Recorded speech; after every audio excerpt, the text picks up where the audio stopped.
Hello everyone, my name is Andrew Podara. So today we are going to discuss about unit number 4 input output organization lecture number 21. Let us go through the contents that we are going to discuss in this video. We are going to discuss about SSync input output devices and interrupts. So let us see what is SSync input output devices. So as you can see here, this is a diagram showing the processor and memory are connected to the input output devices. So the bus enables all the devices connected to it to exchange information. Okay, so it consists of 3 sets of lines used to carry address, data and control signals. So the bus, which acts as a connector between processor memory and input output devices, okay, it used to carry address, data and control signals. Now each input device is assigned a unit set of addresses. So this device may be keyboard or a printer, so each will be assigned a different addresses. When the processor places a particular address on the address lines, okay, so if there is a particular address, so that device will recognize this address and responds to the commands issued on the control lines. The processor requests either a read or write operation, and the requested data is transferred over the data lines. Now when input output devices and the memory share the same address space, so if one of the device and the memory, if they share the same address space, that arrangement is called as memory mapped IO. Now with memory mapped IO, any machine instruction can access memory can be used to transfer data or from input output devices. Now consider the example, if data in is the address of the input buffer associated with the keyboard. So the instruction move data in comma R0. What it does is whatever the contents of data in there will be stored into R0. So it reads the data from data in and stores them into processor register R0. Now the instruction move R0 comma data out. So what it does is it will send the contents of register R0 to location data out, which is the output buffer of a display unit or a printer. So let's see the input output interface for an input device. So when you're building a computer system based on this processor, so designer has the option of connecting input output devices to use a special address space or as a part of memory address space. So when input output address space is used as a part of memory address space, it leads to simpler software. Using a separate IO address space, input devices deal with fewer address lines. Now there is a special signal on the bus which indicates that the requested read or write transfer is an input output operation. Only when the signal is on or asserted, the memory unit ignores the request data transfer. So if you want to transfer data on the bus, there is a special signal that indicates there is a request for read or write transfer, and it requires the input output operation. But when the signal is asserted, memory unit ignores the requested transfer. So as you can see in the diagram, there is an address decoder, as you can see here, which enables the device to recognize its address when this address appears on the address lines. So when the processor is ready to transfer the data and place the address, so the address decoder will determine the address and where this address space appears on the address lines.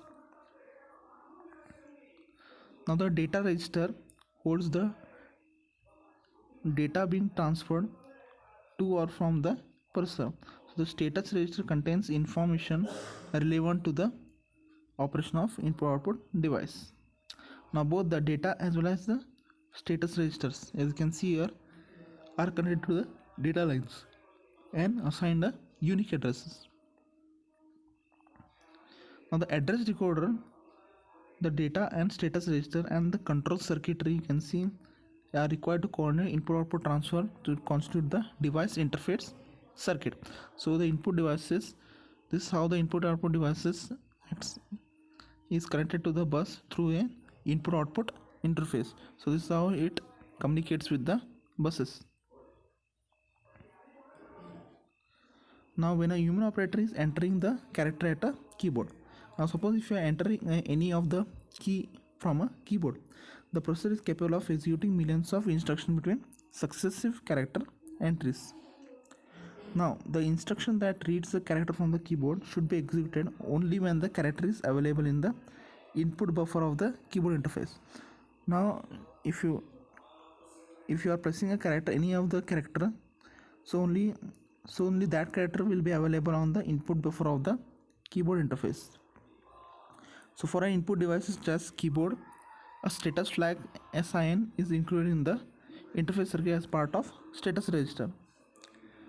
Now this flag will be set to 1 only when the character is entered at the keyboard. So when you enter any of the key from the keyboard, status flag SIN will be set to 1, and once it has been sent into the to process, it will be cleared to 0. That is, when the character is read by the processor, it will again cleared to 0. That is the SIN flag.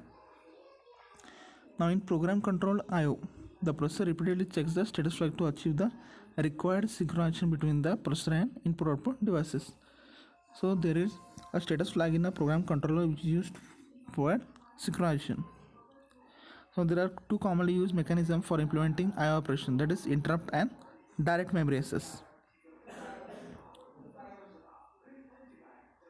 Now in case of interrupts, synchronization is achieved by having input devices send a special signal over a bus, whenever it is ready for a data transfer operation. Now for data transfer operation, in case of interrupts, you can have the input output device can send a special signal, that is, it can send some signals over the bus indicating that it is ready for a data transfer operation. Direct memory access is a technique used for high-speed input or devices. That is, it involves device interface transfer data directly to or from the memory without involvement of the processor. So it does not involve any processor. It involves direct transfer of interface transfer data directly or from the memory without involving the processor. Now let us see what is interrupts. Now interrupt is nothing but a signal to the processor sent by the hardware or software indicating an event that needs an immediate action. So it is nothing but an signal, or you can say a signal that will be sent by a hardware or a software to the processor indicating that some event has been occurred and some action has to be taken. Now the interrupt request is a hardware signal sent to the processor that temporarily stops the running program. And there is a interrupt service routine. So what is interrupt service routine? It is a routine executed in response to the interrupt request. So when a signal is or hardware signal is sent to the processor that will stop the running program, so in reply to that, an interrupt service routine will be executed to remove that interrupt. Now let us go to how transfer of control is used through the use of interrupt. So there are two programs you can see here, compute routine and print routine. Now in the above figure, the processor first complete the execution of the instruction I. Then it loads the program counter with the address of the first instruction of the interrupt service routine. Okay. Now for the time being, let us assume that this address is hardwired in the processor. So after execution of the interrupt service routine, the processor again has to come back to the instruction I+1 because it was stopped at that time due to some interrupt request. It should again come back to that place only, that is instruction I+1, which means interrupt will be occurred at I. Okay, so while computing at program 1, interrupt has occurred, that is the interrupt request has been sent. So to execute that interrupt service routine called as print routine will be executed. So after executing the interrupt print routine, it should again come back to the next line where interrupt has occurred, that is it should continue after the place where interrupt has occurred, that is I+1. So when interrupt occurs, the current contents of the PC point to instruction I+1 and must be put in temporary storage in a known location. A return from interrupt at the end of the interrupt service routine reloads the PC from temporary storage location, which causes the execution to resume at instruction I+1. So as I told, once the interrupt service routine, here the interrupt service routine is print routine. So at I, interrupt has occurred. So interrupt request has been sent. So to remove that interrupt, the interrupt service routine, that is sprint routine, will be executed. So at the end of the interrupt service routine, it again returns back, that is the again returns back to the line number, that is I plus 1, to execute the instruction I plus 1. Now the processor must inform the device that its request has been recognized so that it may remove its request signal.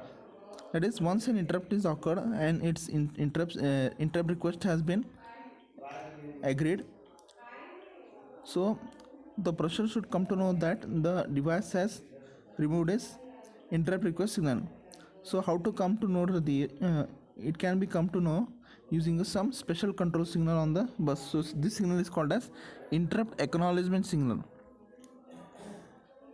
Okay, so interrupt acknowledge signal is nothing but to give the signal that the interrupt has been removed.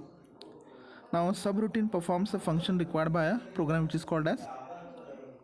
So before starting execution of a interrupt service routine, any information may be altered during the execution of that routine must be saved. Now this information must be restored before the execution of the interrupted program is resumed. The task of saving and restoring information can be done automatically by a processor or by program instructions. Now whatever the time interval between the interrupt request is achieved and the start of the execution of the interrupt service routine. Now in this video we have discussed about accessing input output device using single bus structure, input output interface for an input device, and what is interrupt. Thank you.